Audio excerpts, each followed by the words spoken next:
SCPI, où en est-on? C'est la question du jour dans l'interview d'Investissement Conseil.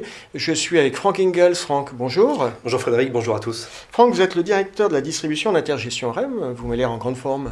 Carrément, oui, c'est vrai que je reviens de vacances, j'ai eu cette chance. Bon, très bien. Je vais pouvoir vous poser les questions qui fâchent. On a 6 minutes, 3 questions.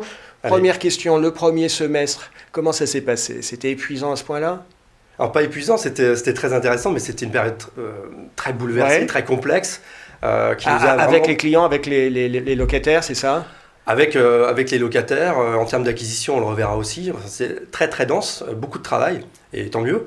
Et là-dessus... Vous avez beaucoup de murs de commerce, c'est ça? Oui, c'est la spécialité de Chrysalent et on est vraiment donc, focalisé. Du coup, un certain nombre de vos locataires qui ont fermé le rideau, qui avaient zéro activité. Alors quand je parlais d'intensité de ce premier semestre, il y avait cette relation, ce dialogue aussi avec nos locataires. Nous, on est face à des grands groupes, hein, pas forcément de petites boutiques. Donc on avait ces conversations, ces échanges pour justement assurer l'encaissement des loyers et la distribution pour les associés. Au final, hein, j'ai envie de dire qu'on a vraiment...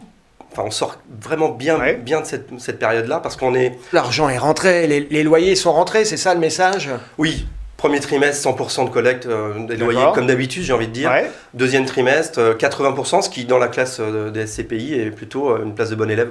Donc, on est plutôt content. Ok, donc vous avez géré le côté locataire, même si c'est beaucoup de travail.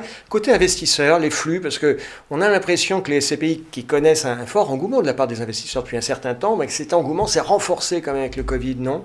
Alors c'est vrai que la classe d'actifs SCPI a vraiment le vent en poupe depuis quelques années. Le Covid a renforcé l'épargne aussi des Français. Il y a des situations un peu différentes quand même sur le marché. Le marché des SCPI sur le premier semestre, globalement, c'est moins 20%. Hein. Chez Intergestion, on va dire sur notre classe d'actifs, on fait plus 10% de collecte. Donc on ressort de ce confinement et de cette période troublée. Donc vous êtes content? Carrément content, vraiment. Et grand merci d'ailleurs à nos distributeurs, j'en profite pour le dire, parce qu'ils ont vraiment bien assuré, à la fois dans la relation client, à la fois dans les outils aussi digitaux, pour pouvoir assurer ce rythme-là. Donc vraiment, chapeau. Sur la gestion d'une SCPI comme Chrysalent, concrètement, qu'est-ce qui se passe sur une période comme le premier semestre? Alors l'idée, on est toujours l'idée d'être prudent chez Intergestion. L'idée, c'était de renforcer cette prudence dans ce moment qui est quand même assez complexe économiquement. Et donc ça a été d'accélérer au maximum nos acquisitions pour reparamétrer, recentrer le fonds. Alors, ce qu'on appelle le Covid-proof. Le Covid-proof, le Covid-proof, c'est-à-dire quels secteurs selon nous, quelles enseignes selon nous vont être les plus résilientes, les plus robustes dans cette période où on navigue à vue quand même. Oui, c'est ça. Il y a la crise sanitaire quand même, donc confinement, etc., qui a testé quand même ces modèles. Et puis il y a aussi quand même les tensions économiques, hein, et on le verra. Alors comment on devient un Covid-proof?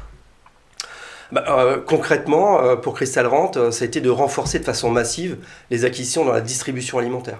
Hein, parce que ça reste un besoin de base, on est dans le bas de la pyramide de Maslow pour se nourrir. Les enseignes, même si on le verra ensemble, sans doute après, les enseignes peuvent être très différentes dans cet univers, mais l'idée c'était vraiment d'aller sur cette mécanique. Globalement, on a su passer de 25% du patrimoine à près de 50% du patrimoine en 9 mois. Sur le poids de la distribution alimentaire est passé de 25 à 45. C'est ça, 115 millions d'euros d'acquisition sur une SCPI qui faisait 200 millions l'année dernière.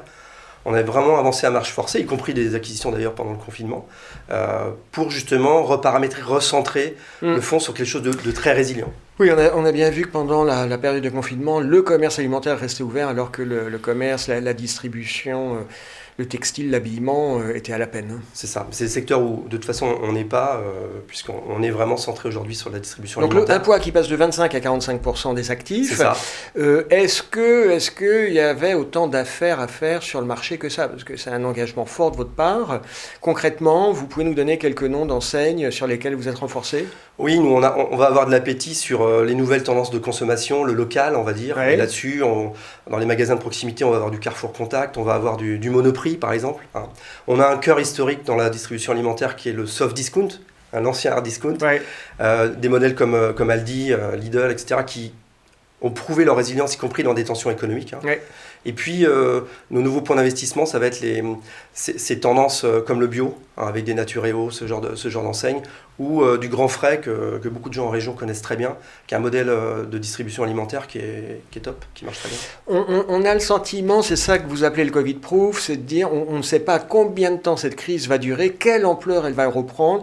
Ce qu'il faut, c'est se positionner sur des actifs qui, eux, vont résister. C'est ça votre... C'est ça, qui vont résister et qui vont durer aussi en termes de modèle économique. Donc c'est vraiment le soin qu'on peut avoir aujourd'hui. On a finalement, dans cette crise très dure, très inédite, on a su quand même avoir cette agilité-là pour aller sur ce type d'investissement. En termes de rendement, on peut attendre quoi en 2020 ? C'est un petit peu tôt, mais on a fait la moitié de l'année.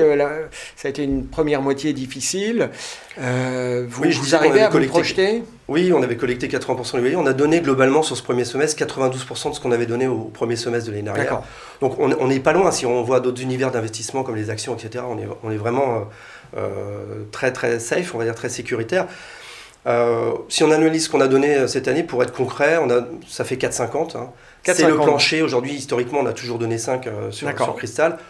Si on analyse ce premier semestre 4,50, donc ça va être notre plancher de performance. D'accord. Et on a toujours cette cible d'aller chercher entre 4,50 et 5 à la fin de cette année 2020. Historiquement, votre rythme de croisière, c'est plus de 5%. Ouais, c'est ça. Aujourd'hui, vous dites, on sera peut-être à 4,50 et ça sera un plancher, peut-être qu'il y aura au-dessus et ça sera une bonne surprise. C'est ça le message. Absolument, et on fera tout pour être sur la promesse des 5%. On a encore les moyens d'y être. On a l'impression que sur cette CPI Cristal Rent, votre mot d'ordre, c'est un petit peu agilité, cette capacité à se repositionner. Est-ce que c'est pas lié au fait que Intergestion REM, c'est une boutique ? Alors c'est une plus petite société de gestion qui a 30 ans, donc on a à la fois cette expérience et on a, je pense que c'est un point important dans des crises comme on connaît aujourd'hui, cette capacité à agir vite. C'est un marché qu'on connaît très bien aussi. Et voilà, c'est sûr que si vous avez une SCPI qui fait 3 milliards, vous pouvez moins facilement retourner le patrimoine. Là aujourd'hui, on a pu recentrer le patrimoine Covid-proof, entre guillemets, donc on se repositionne rapidement. Donc les mots d'ordre chez vous, c'est quoi ? C'est agilité ? Alors il y a l'humilité aussi, parce que sur la lecture de la profondeur de la crise, la durée de la crise sanitaire par exemple, la profondeur on va dire des tensions économiques, on a nos modèles, on a nos stress tests, toutes les sociétés de gestion sont très compétentes sur les analyses, mais globalement, on a un peu d'humilité sur cette durée, donc on préfère se protéger au maximum. D'accord. Et puis, je dirais qu'il y a cette agilité aussi qui permet d'agir dans ces turbulences, donc ça c'est un point important. Agilité, humilité. Franck, ça sera le mot de la fin. Franck, merci d'avoir été avec nous. Merci Frédéric, merci à tous. De bonnes collectes.